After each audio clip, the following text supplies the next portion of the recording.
Even welcome to next वाला skill में। उम्मीद करता हूँ आप लोग अच्छे होंगे और आप लोग की तैयारी भी काफ़ी ज़बरदस्त काफ़ी शानदार तरीके से चल रही होगी। Guys, paper second UPSC CSC mains optional paper, और इसमें हम बात करने वाले हैं हिस्ट्री का। और ये देखेंगे क्वेश्चन का लेवल कितना अच्छा है, कहाँ से क्वेश्चन आया है, क्या आपके नोट्स बुक, क्या आपके बुक्स, क्या आपके कोचिंग संस्थान में जो पढ़ाई जा रही हैं वो उन तमाम चीज़ों से क्वेश्चन आ रहे हैं, या फिर बस ऐसे ही हवाबाजी में चल रहा है। देखो, कभी भी कहीं भी आप पढ़ रहे हो या खुद से भी सेल्फ स्टडी कर रहे हो तो अपने आप को जांचने का इससे बेहतरीन तरीका कुछ नहीं है। प्रीवियस ईयर क्वेश्चन पढ़ो, उसको क्रैक करने की कोशिश करो। अगर नहीं हो पा रहा है तो समझो कि भैया ट्रैक गलत है, अगर क्रैक हो रहा है तो समझो कि ट्रैक बढ़िया है। अब उसी तरीके से आपको पता है कि ऑप्शनल पेपर पहली बात तो ये है कि अगर आपका जीएस पेपर बढ़िया गया है तो रैंक डिसाइड करवाएगा, आपका ऑप्शनल सिलेक्शन करवाएगा। अगर जीएस पेपर बढ़िया नहीं गया है और थोड़ा मोड़ा मतलब कि मामला थोड़ा सा गोल होने वाला है तो वहाँ पे भी ऑप्शनल पेपर आपको बचा लेता है और सिलेक्शन करवा देता है, ठीक है ना। तो ऑप्शनल पेपर का जो वेटेज है वो बहुत ही ज़्यादा है। यूँ कहा जाए तो ऑप्शनल पेपर अगर थोड़ा भी गड़बड़ होता है तो बहुत ज़्यादा आपका समय बर्बाद हो सकता है, बहुत लंबा समय बर्बाद हो सकता है, और इस चीज़ का सच में मतलब कि बहुत ही अफसोस होता है गाइस। तो अब हम वीडियो को शुरू करते हैं, देखते हैं क्वेश्चंस। तो देखो यार, यहाँ पे कहा जा रहा है कि देखो भैया मैं 5 क्वेश्चन पूछूंगा, प्रत्येक क्वेश्चन में 10-10 नंबर का 10-10 नंबर मार्क्स मिलेंगे। 150 शब्दों में आपको देना है आंसर। और पहला क्वेश्चन है प्लासी से, और भाई साहब कौन कौन नहीं लिखा होगा इस क्वेश्चन को। प्लासी की लड़ाई 1757 का एक झड़प थी, जबकि बक्सर की लड़ाई 1764 की एक असली लड़ाई थी। और भाई साहब, एक सर है मुखर्जी नगर के, उन्होंने अपने क्लासरूम में same as it is question पढ़ाए हैं भाई साहब, same as it is question पढ़ाए हैं। एक्चुअली में मैं नाम नहीं लूँगा, नहीं तो लोग कहेंगे कि ये पेड वीडियो है, भैया पेड वीडियो है और ये प्रमोशन कर रहे हैं। नहीं भाई, क्योंकि मैं भी हिस्ट्री ऑप्शनल का स्टूडेंट हूँ और मुझे पता है, मैंने क्लासेस ले रखी है सर की। तो यहाँ पे डायरेक्टली ये क्वेश्चंस उन्होंने लिखवाए हैं, उनके नोट्स बुक में है, ठीक है। आंसर जानना हो तो इंस्टा पे मुझे बताना, मैं वहाँ पे मैसेज करके बताऊँगा नाम क्या है उनका। क्वेश्चन नंबर 1, प्लासी की एक झड़प थी जबकि बक्सर की लड़ाई एक असली युद्ध था, और एच उन्होंने इसका आंसर भी लिखवाया है। दिल खुश कर दिया भाई ने ये क्वेश्चन देके। बी में क्वेश्चन है, ए के बी में है कि अमृतसर की संधि 1809 अपने तत्कालिक तथा संभावित प्रभाव के कारण महत्वपूर्ण थी, ठीक है। सिग्निफिकेंट इसका दर्शाना है, ठीक है ना। और मुझे लगता है कि अमृतसर की संधि पे ही ज़्यादा फोकस हो करके आपको काम करना पड़ेगा और काम बन जाएगा। अकाल केवल अनाज की कमी ही नहीं बल्कि औपनिवेशिक आर्थिक नीति के प्रत्यक्ष परिणाम थे। ओ भाई सब क्या क्वेश्चन है, दिल दिल दिल खुश हो गया, दिल बाग बाग हो गया। अकाल केवल अनाज की कमी ही नहीं बल्कि औपनिवेशिक आर्थिक नीतियों के प्रत्यक्ष परिणाम है। भाई साहब, क्रिटिकल अगर डेवलपमेंट हो गया ना थिंकिंग, आप ये सब क्वेश्चन को तो एकदम आपके लिए हलवा हो जाएगा, हलवा। कभी मेरे हिस्ट्री क्लास में बैठना, आप कभी लूँगा तो, ठीक है, बहुत मज़ा आएगा आपको। 1D में कह रहा है कि बाहरी तत्वों की घुसपैठ, जिन्हें संथाल दिक्कू कहते हैं, वाह वाह वाह वाह क्या बात है, ने संथालों के ज्ञात संसार को पूरी तरह बर्बाद कर दिया और तथा उन्हें अपना खोया क्षेत्र प्राप्त करने के लिए कार्यवाही करने पे मजबूर कर दिया। बिल्कुल सही बात है भाई। सीमित दायरे के अंदर भारतीय वैज्ञानिकों ने औपनिवेशिक भारत में मूल वैज्ञानिक अनुसंधान जारी रखे। देखो, ये वाले क्वेश्चन थोड़ा सा क्रिटिकली है और इसको थोड़ा सा करने के लिए आपको टेढ़े मेढ़े रास्ते अपनाने पड़ेंगे। 1E का जो क्वेश्चन है ये थोड़ा सा हार्ड लेवल का है, और इस क्वेश्चन को करने के लिए आपको अपने ब्रेन के दायरे को खोलना पड़ेगा और सोचने की जो क्षमता है ना भाई, उसको बढ़ाना पड़ेगा, तभी इस क्वेश्चन को क्रैक किया जा सकता है। अदरवाइज़ तो भैया ये हवा भी ना लगेगा ये क्वेश्चन। हो सकता है बहुत लोग मेरी बातों से एग्री भी ना करें। एग्री हो? चलो कोई नहीं। 2A क्वेश्चन में आते हैं। और हाँ, अरे सब्सक्राइब नहीं हो तो कर लो यार, और लाइक भी कर दो। 2A में कह रहा है कि व्याख्या कीजिए कि किस प्रकार अस्थायी बंदोबस्त ने बंगाल में एक संपत्ति नियम प्रारंभ किया तथा इसके क्या परिणाम थे। देखो, हिस्ट्री ऑप्शनल के स्टूडेंट बहुत अच्छे से जानते हैं कि अस्थायी बंदोबस्त ने बंगाल में एक संपत्ति नियम प्रारंभ किया था। बिल्कुल सही बात है भैया, इसने तो किया ही है, सारा तांडव तो यहीं से मचा हुआ है। अगर किसी के पास अगर आपने ये बंदोबस्ती वाला व्यवस्था नहीं दिया हो, या आपने राजस्व वसूली का कार्यभार ना दिया हो, या अपने पास रखा हो, या जिसके पास भी होगा, उसके पास संपत्ति तो आएगा ही आएगा। तो ये अंग्रेज़ों के पास आना शुरू हो गया था, तो जाहिर सी बात है कि परमानेंट सेटलमेंट अब आता है तो फिर चेंजेस तो होंगे ही। अब इसी के बारे में आपको लिखना है और मुझे नहीं लगता है कि कोई बहुत बड़ा डील है, लेकिन सवाल यहाँ 20 नंबर का है, तो आपको थॉट प्रोसेस जो होगा वो काफ़ी तगड़े तरीके से निकल के आने चाहिए। ये नहीं कुछ भी हवाबाजी कर रहे हैं, ठीक है ना, नहीं तो हवा भी नहीं लगेगा। क्या पश्चिमी शिक्षा संस्कृति जागृति की अग्रदूत थी? देखो भैया, ये पश्चिमी जो शिक्षा संस्कृति है मेरे हिसाब से तो कभी भी जागृति की अग्रदूत तो थी नहीं, ठीक है ना। ये थोपी गई ऐसी शिक्षा पद्धति थी जिसे आज ही बहुत लोग झेल रहे हैं इस मार से, या औपनिवेशिक प्रभुत्व का एक उपकरण था। ये वाला लाइन हिट कर गया। देखो, जागृति की अग्रदूत थी तो भैया ये तो नहीं थी, लेकिन औपनिवेशिक प्रभुत्व का ये उपकरण था, ये बात बिल्कुल सही है। अब किस तरीके से था इसके ऊपर डिस्कस करना है, काफ़ी औसम आएगा। कभी मैं देख रहे इसके ऊपर मैं लाता हूँ आंसर राइटिंग, ठीक है ना। डिमांड करो आप लोग, कमेंट बॉक्स में कमेंट करके बताओ, इसके ऊपर मैं वीडियो बनाऊंगा भाई साहब, बनाऊंगा, और आप जाके बड़े बड़े एजुकेटर के साथ कंपेयर करके देखना, मज़ा आएगा। 2C में क्या आप स्पष्ट कर सकते हैं कि कैसे दीवानी प्राप्त करने के बाद ईस्ट इंडिया कंपनी की सरकार एक भारतीय शासक की तरह कार्य करती रही? वाह, ओ माय गॉड, काश, खैर काश वास कुछ होता नहीं है। क्वेश्चन तो ऐसे हैं कि जहाँ पे नंबर की भरमार आएंगे, और इस क्वेश्चंस को देख के मुझे ऐसा लगता है कि इस बार एक बार फिर से हिस्ट्री टॉपर निकलने वाले हैं। इस बार हिस्ट्री का टॉपर तो होंगे ही भैया, लग रहा है। टॉप 10 में देखो रैंक 1 आएगा, रैंक 2 आएगा, वो तो मुझे पता नहीं, लेकिन रैंक 10 में 1-2 कैंडिडेट जरूर रहेंगे हिस्ट्री से, क्योंकि क्वेश्चंस ऐसे हैं कि यहाँ पे नंबर उठाए जाएंगे तगड़े। क्या आप समझते हैं कि भारतीय राष्ट्रीय आंदोलन एक बहुवर्गीय आंदोलन था जिसमें सभी वर्गों तथा स्तरों के समाजवाद विरोधी हितों का प्रतिनिधित्व था? अपने उत्तर के समर्थन में कारण दीजिए। देखो, भारतीय राष्ट्रीय आंदोलन एक बहुत ही फेवरेट टॉपिक रहा है यूपीएससी सीएससी के लिए, एंड जो भी अदर पीसीएस एग्जामिनेशन होते हैं उनके लिए भी काफ़ी ये हॉट टॉपिक रहा है। तो ये जो इंडियन नेशनल मूवमेंट है, यहाँ से क्वेश्चन बनना लाजमी है, और ये बहुत ही हॉट टॉपिक होता है, तो इससे क्वेश्चन तो हमेशा बनता है। लेकिन इसमें बात यहाँ ये होता है कि इसमें कीवर्ड क्या है, तो इसमें कीवर्ड ये है कि बहुवर्गीय आंदोलन। जो मल्टी क्लास मूवमेंट होना शुरू हो गया, जो सभी लोग आने शुरू हो गए, चाहे वो ज़मींदार वर्ग हो, चाहे वो रैयत हो, चाहे वो मजदूर हो, महिलाएं हो, मतलब कि सभी वर्ग के लोग इसमें शामिल होने लगे थे, समझ रहे हो ना। तो यहीं पे कहा जा रहा है कि मल्टी क्लास मूवमेंट के बारे में आपको यहाँ पे डिस्क्राइब करना है एक्चुअली में, एंड इसके ऊपर आपको लिखना है। तो ये भी बहुत अच्छा क्वेश्चन है, लेकिन इसको करने के लिए थोड़ा सा और क्रिटिकल थिंकिंग की आवश्यकता पड़ेगी। 3B में कह रहा है कि भारतीय समाज पर अंग्रेजी शासन का विभेदीय प्रभाव पड़ा है, ठीक है ना। अब ये तो सही बात है कि डिफरेंशियल इम्पैक्ट तो पड़ा है इंडियन सोसाइटी पे। वर्णन कीजिए कि सन 1857 के विद्रोह का भारतीयों ने किस तरीक़ों से जवाब दिया था। देखो, यहाँ पे जो शब्द लिखा गया, भारतीयों ने किन तरीक़ों से जवाब दिया था, एक्चुअली में जो छोटे मोटे राजवाड़े फैमिलीज थे, या जो उस समय के राजवाड़े थे, ज़मींदार थे, वही लोग एक्चुअली में इसमें शामिल हुए थे। ये ऐसा युद्ध नहीं था जिसमें मास लेवल पे हुआ हो, लेकिन जो भी है ये काफ़ी तगड़े तरीके से हुआ है, और ये भारतीय समाज पर अंग्रेजी शासन का विभेदीय प्रभाव पड़ा। वर्णन कीजिए कि सन 1857 के विद्रोह को भारतीयों ने किन तरीक़ों से जवाब दिया है।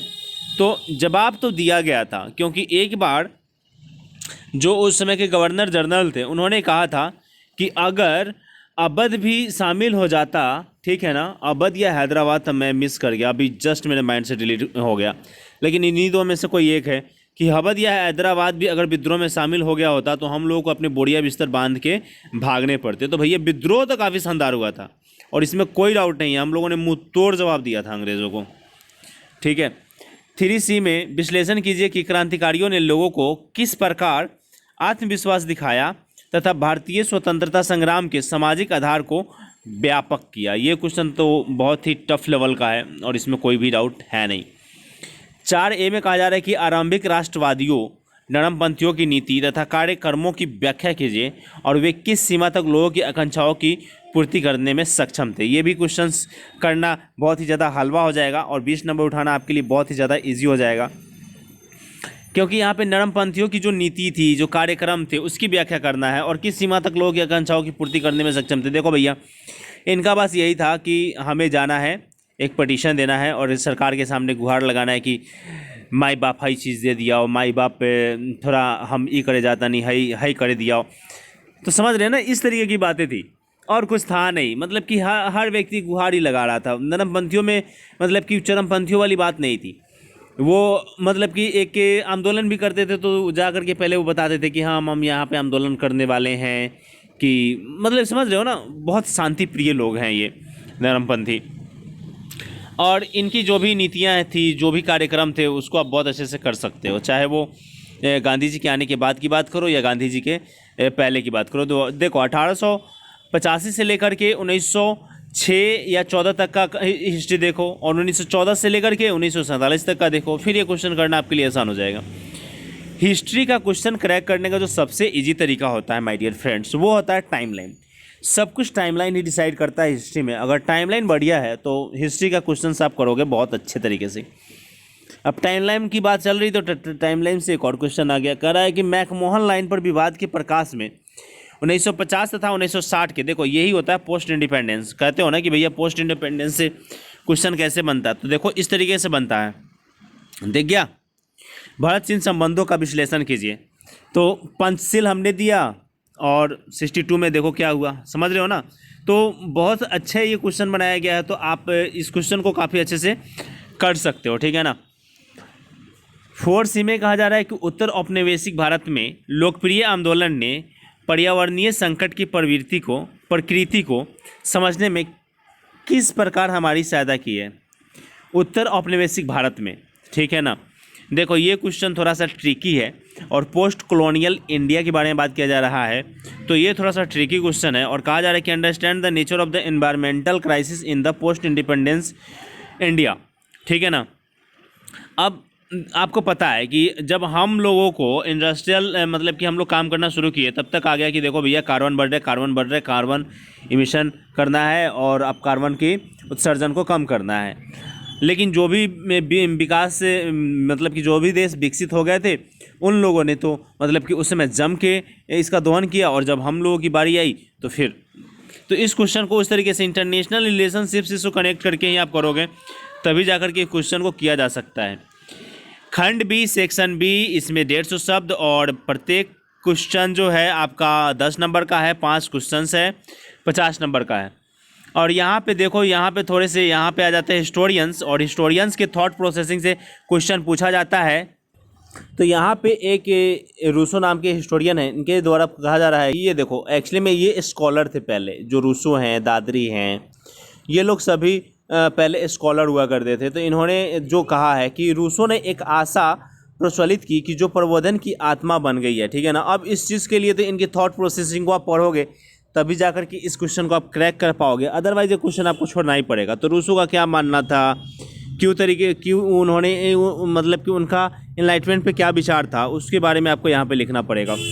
5 के बी में कह रहा है कि फ्रांसीसी कानूनों का संहिताकरण नेपोलियन की उपलब्धियों में संभवतः सबसे अस्थायीकरण था। ये तो बिल्कुल सही बात है। आपको तो एकदम पूरा जो क्वेश्चन होता है, देखो एक होता है कि क्वेश्चन में आपको अपना पक्ष देना होता है या अपना पक्ष रखना पड़ता है, और कुछ क्वेश्चन ऐसा होता है जो पूरा कॉम्पैक्ट ही पूछा जाता है, मतलब कि भैया वो लोडेड क्वेश्चन है, अब आपको उसमें कुछ करना नहीं है, बस आप उसके बारे में अब लिखो।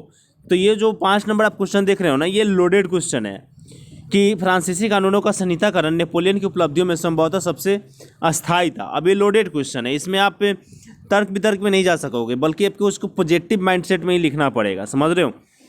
5 के सी में कह रहा है कि मार्क्सवाद के विचारों को लोकप्रिय बनाने में एंजलिस ने मार्क्स से ज़्यादा कार्य किया है। देखो मार्क्सवाद काफ़ी इंपॉर्टेंट टॉपिक है गाइज, चाहे वो आपका पॉलिटिकल साइंस हो या सोशलॉजी हो, हिस्ट्री हो, हर जगह से मार्क्स के क्वेश्चन आते ही आते हैं। तो मार्क्सवाद इंपॉर्टेंट है, चाहे कहीं भी पढ़ो तो मार्क्सवाद के बारे में जो भी मिले आप उसको पढ़ डालो बस। अब यहाँ पे क्वेश्चन आ गया मार्क्स से। यूरोप तथा अमेरिका में गरजते 20 के दशक के अनेकों सकारात्मक बिंदु थे। इसमें महिलाओं को इन इलाकों में अपने उत्थान करने में सहायता की है। तो ये भी क्वेश्चन काफ़ी ज़बरदस्त है जो किया जा सकता है। 5 में कहा जा रहा है कि प्रथम सुधार अधिनियम 1832 ब्रिटेन के संवैधानिक विकास में महत्वपूर्ण रखता है, ठीक है ना। अब ये first reform of the reformation act 1832 के बारे में कहा जा रहा है, तो 1832 के एक्ट को देखोगे तभी बनेगा, नहीं तो अदरवाइज आपको छोड़ना पड़ेगा। क्या आप सहमत हैं कि औद्योगिक क्रांति के आर्थिक प्रभाव के कारण जहां एक ओर धन और पूंजी में आत्मवृद्धि हुआ, वहीं दूसरी ओर आम जनता को अस्थायी रूप से गरीब बनाकर नीचे कर दिया। देखो ये क्वेश्चन भी लोडेड क्वेश्चन है, ये भी क्वेश्चन लोडेड क्वेश्चन है और इसको आप कर लोगे और 20 नंबर में से आप 15-16 नंबर अगर बढ़िया से करोगे तो उतने आ जाएंगे, नहीं तो 10 नंबर तो कोई नहीं रोकेगा। लेकिन इस क्वेश्चन में 15 नंबर उठाया जा सकता है। 6 के बी में कह रहा है कि चर्चा कीजिए किस प्रकार फांसीवाद युद्ध पश्चात स्थिति के प्रति एक उत्तर था जो राजनीति अस्थिर था, विफल राष्ट्रवादी उम्मीदों तथा साम्यवाद के विस्तार के भय से पैदा हुई थी, ठीक है ना। तो पोस्ट जो वॉर है, जो पोस्ट वॉर सिचुएशन है, उसके ऊपर क्वेश्चन बनाया गया है। काफ़ी औसम क्वेश्चन है और इसमें नंबर कम आएंगे इस क्वेश्चन पे। क्या आपको लगता है, देखो ये टफ लेवल का भी क्वेश्चन है। सी नंबर देख रहे हैं 6 के सी में, क्या आपको लगता है कि अपनी मुक्ति तथा अपने देश के एकीकरण के लिए वियतनाम के लोगों ने 20वीं सदी का सबसे लंबा तथा खूनी युद्ध लड़ा है? यही होता है भैया वर्ल्ड हिस्ट्री। वर्ल्ड हिस्ट्री में आपको ये इन सब चीज़ों से आपको एकदम रूबरू होना ही पड़ेगा, नहीं तो अदरवाइज प्रॉब्लम हो जाएगा। अब ये क्वेश्चन अगर नहीं पढ़े हो तो फिर छोड़ना पड़ेगा, कोई गुंजाइश है नहीं।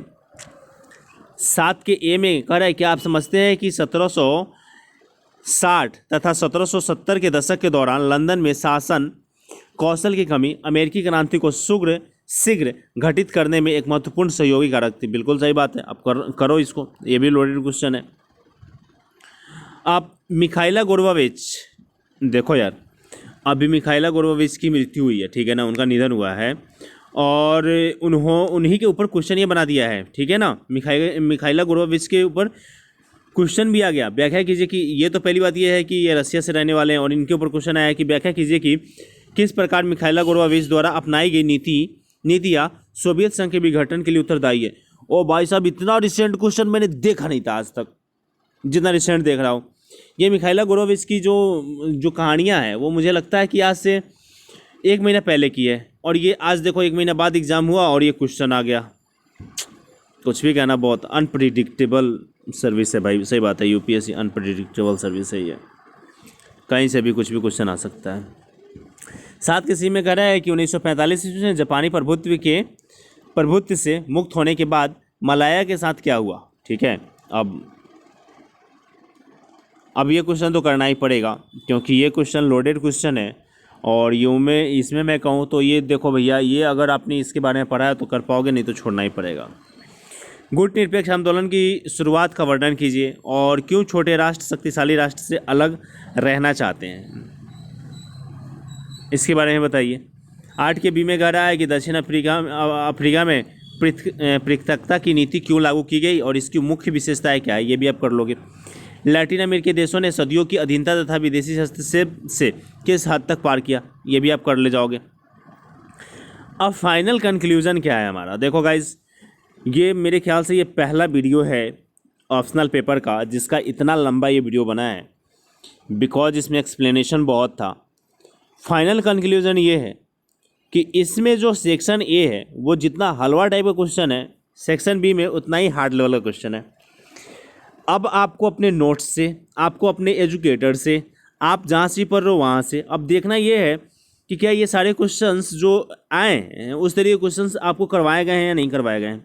अगर नहीं करवाए गए हैं या उसको टच भी नहीं किया गया है तो भैया उस जगह से जल्दी से गलती मार लो और उस जगह को छोड़ दो या वो उस सोर्स को छोड़ दो, नहीं तो फिर वो लाइफ आपका गलती मार देगा, फिर अफसोस होगा, उसके अलावा कुछ होगा नहीं। ये यूपीएससी है भैया, यहाँ पे आपको समय के अकॉर्डिंग चलना पड़ेगा। अगर समय के अकॉर्डिंग आप नहीं चलोगे, समय से आप पीछे रह जाओगे तो फिर वो पीछे धकेलता जाएगा। तो जिस तरीके के क्वेश्चन आ रहे हैं उस क्वेश्चन से अपने आप को कंपेयर करो, देखो कि आप कितने क्वेश्चंस करने के काबिल अभी हो और कौन कौन सा ऐसा सेक्टर है जहाँ पे अभी आपको और काम करने की आवश्यकता है।